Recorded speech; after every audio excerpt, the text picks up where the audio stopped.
Kini PAS anggap Nik Aziz Fadzil Noor bacul sebab bersama DAP. Khalid Samad menjawab kenyataan Naib Presiden PAS Idris Ahmad yang menyifatkan orang Melayu yang bersekongkol dengan DAP sebagai bacul.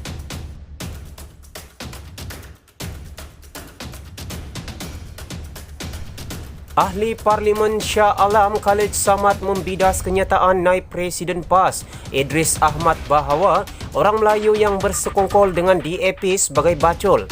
Menurut bekas Menteri Wilayah Persekutuan itu, kenyataan Idris seolah-olah menganggap pemimpin PAS terdahulu iaitu almarhum Nik Abdul Aziz Nikmat dan almarhum Fadzil Noor juga bacul kerana menyokong kerjasama dengan DAP untuk berdepan dengan BN. Almarhum Nik Aziz dan almarhum Fadzil Noor dianggap bacul oleh PAS sekarang. Tak sangka akan sesesat ini apabila dipimpin Presiden PAS Abdul Hadi Awang. Almarhum berdua paling kuat menyokong kerjasama dengan DAP menentang kezaliman dan korupsi BN, ciapnya di Twitter hari ini.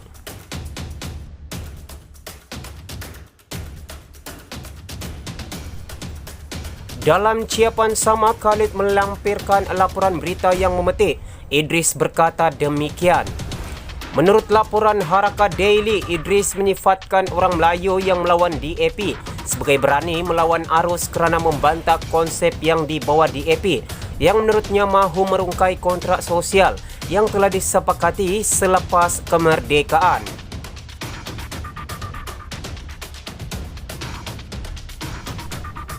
Mereka yang sebenarnya bacul adalah Melayu minoriti yang masih bersekongkol dengan DAP dan mengikut telunjuk parti itu semata untuk kuasa sementara, kata Idris seperti dipetik. Ia susulan kenyataan bekas Perdana Menteri Dr. Mahathir Mohamad yang berkata beliau malu melihat orang Melayu takut kepada parti tersebut dan percaya ia boleh menghancurkan mereka jika berada dalam kerajaan. Bagi Mahathir, banyak peristiwa yang menunjukkan keberanian orang Melayu melawan kuasa-kuasa besar yang tidak mudah ditewaskan, seperti penjajah British. Mungkin sekarang ada Melayu bacul, tetapi Melayu dahulu berani. Dari mana datang bacul ini? Nak dapat perlindungan daripada siapa? Dari Najib? Dari Kerajaan Melayu Islam Pimpinan Penyangga, kata Mahathir.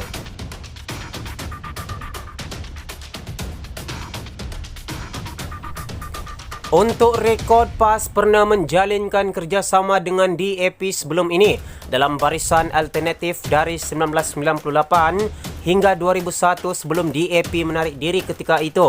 PAS dipimpin Fadzil sebagai Presiden dan Nik Aziz sebagai Mursyidul Am. Kerjasama yang terputus antara dua parti itu terjalin semula dalam Pakatan Rakyat dari 2008 hingga 2015. Sebelum DAP mengumumkan pakatan itu dibubar, Nik Aziz meninggal dunia pada 2015. Sejak itu, PAS dilihat berpatah arang dengan DAP dan kini bekerjasama rapat dengan UMNO yang dahulu menjadi seteru utamanya melalui Mufakat Nasional yang dimeterai 14 September tahun lepas. Menerusi Mufakat Nasional, dua parti itu bersama-sama menubuhkan Kerajaan Perikatan Nasional bersama bersatu. Sejumlah bekas anggota Parlimen PKR diketuai Azmin Ali, Gabungan Parti Sarawak GPS dan sejumlah parti kecil lain lewat Februari lalu menerusi langkah Sheraton. Dalam perkembangan berita yang berlainan, Mahathir jangan hipokrit, isu kes Mahkamah Riza, kata Taqiyuddin. Menteri Undang-Undang itu berkata kenyataan Dr. Mahathir sebagai bekas Perdana Menteri berhubung isu itu tidak munasabah.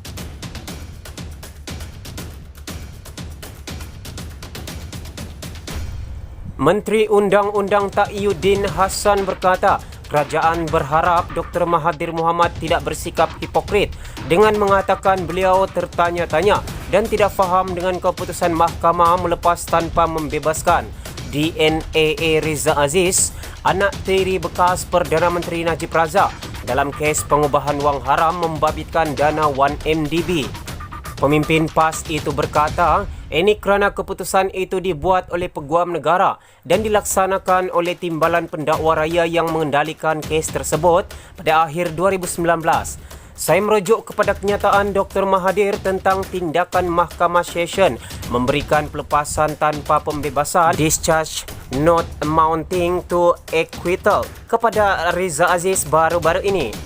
Kerajaan berharap Dr. Mahathir tidak bersikap hipokrit dengan mengatakan beliau tertanya-tanya, keliru dan tidak faham terhadap suatu keputusan yang dibuat oleh Peguam Negara dan dilaksanakan oleh Timbalan Pendakwa Raya yang mengendalikan kes ini pada akhir tahun 2019, katanya dalam satu kenyataan hari ini.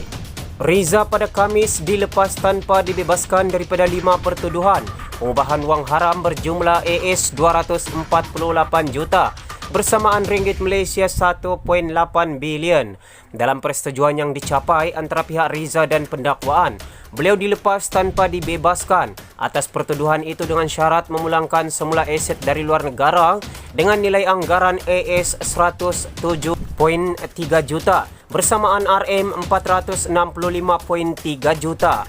Ekoran itu Mahathir antara lain menyuarakan kekhawatirannya berkenaan persetujuan itu dan mempersoalkan jika pihak yang didakwa atas tuduhan mencuri boleh terlepas daripada tindakan jika memulangkan semula apa yang dicurinya. Dia curi berbilion-bilion, dia bagi balik kepada kerajaan, dia kata kepada kerajaan, nah duit yang aku curi, sekarang ini jangan ambil tindakan terhadap aku. Kita pun kata sudah, bagi balik duit okeylah, katanya. Menjelaskan bahawa beliau tidak mempersoalkan keputusan mahkamah. Mahathir pada masa sama berkata ia menunjukkan undang-undang mungkin perlu dipindah. Mengulas lanjut, Taqiyuddin yang juga Setiausaha Agung PAS berkata kenyataan Mahathir tidak munasabah sebagai bekas Perdana Menteri.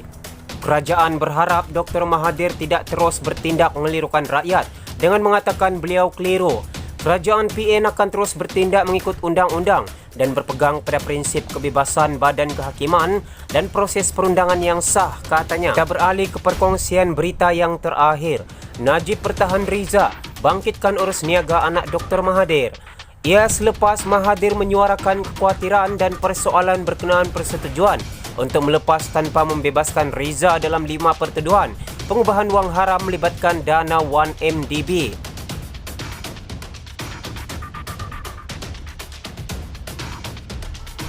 Bekas Perdana Menteri Najib Razak membalas kritikan Dr. Mahathir Mohamad yang khawatir dan tertanya-tanya dengan keputusan mahkamah yang melepas tanpa membebaskan DNAA, anak tirinya Riza Aziz dalam kes pengubahan wang haram membabitkan dana 1MDB berjumlah $248 juta bersamaan dengan ringgit Malaysia RM1.8 bilion. Dalam satu kenyataan sinis di Facebook, Najib mempertahankan Riza dan membangkitkan beberapa urus niaga melibatkan anak Mahathir. Oleh kerana dia keliru, saya type perlahan-lahan dengan cara paling ringkas supaya dia faham. Riza ada projek filem. Keluarga kerabat Abu Dhabi berminat dan janji kepada Riza untuk labur projek filem dia. Pihak yang berjanji masa itu termasuk Putera Mahkota Abu Dhabi, Sheikh Mohammed Zayed Al Nahyan, serta Timbalan Perdana Menteri UAE yang juga merupakan adik kepada Presiden UAE yang juga pemilik kelab Manchester City, kata Najib yang jelas merujuk kepada Sheikh Mansour Zayed Al Nahyan. Mereka pun arahkan CEO syarikat Abar untuk melabur dalam projek filem Riza. Ada perjanjian pelaburan dan sebagainya, katanya lagi. Menurut Najib, filem-filem yang diterbitkan Riza agak berjaya. Filem pertama Wolf of Wall Street 2013, jana penjualan tiket $392 juta bersamaan dengan ringgit Malaysia 1.7 bilion berbanding kos $100 juta RM430 juta. Filem Dumb and Dumber 2 2014, dana penjualan tiket $169.8 juta bersamaan dengan RM730 juta dengan kos pengeluaran $50 juta, ringgit Malaysia RM215 juta. Filem Daddy's Home 2015, jana penjualan tiket $242.8 juta bersamaan dengan RM1.4 bilion dengan kos $69 juta bersamaan dengan RM297 juta menurutnya. Dalam persetujuan yang dicapai antara pihak Riza dan pendakwaan, beliau dilepas tanpa dibebaskan atas pertuduhan itu dengan syarat memulangkan semula aset dari luar negara dengan nilai anggaran $107.3 juta bersamaan dengan ringgit Malaysia RM465.3 juta.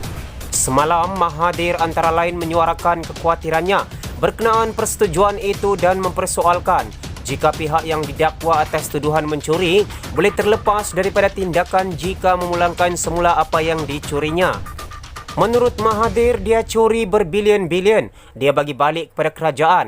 Dia kata kepada kerajaan, nah, duit yang aku curi. Sekarang ini, jangan ambil tindakan terhadap aku. Kita pun kata, sudah, bagi balik duit okeylah, katanya.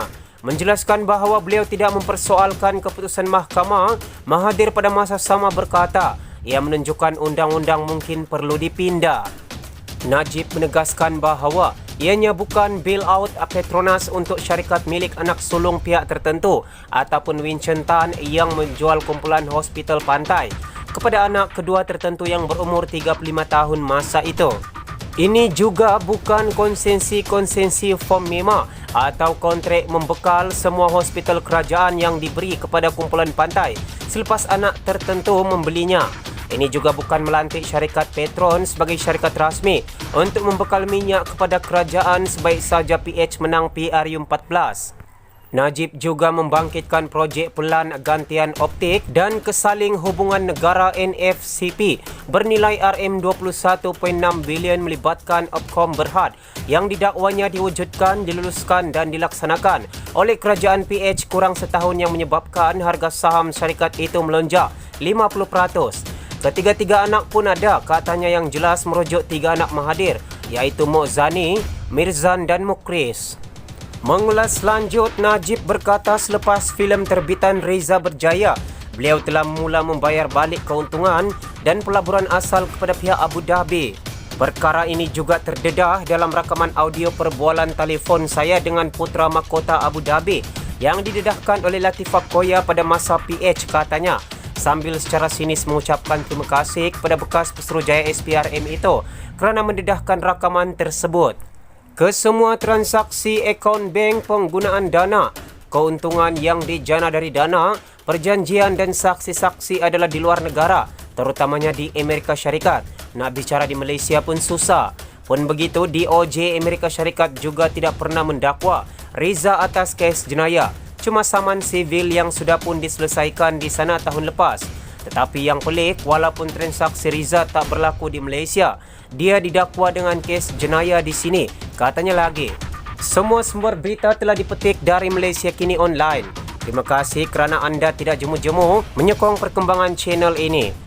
Teruskan sokongan anda dengan mengongsikan video ini ke akaun media sosial anda. Jangan lupa like dan subscribe, dan jika anda mempunyai sebarang komen, sila tinggalkan kepada ruangan komen di bawah. Terima kasih.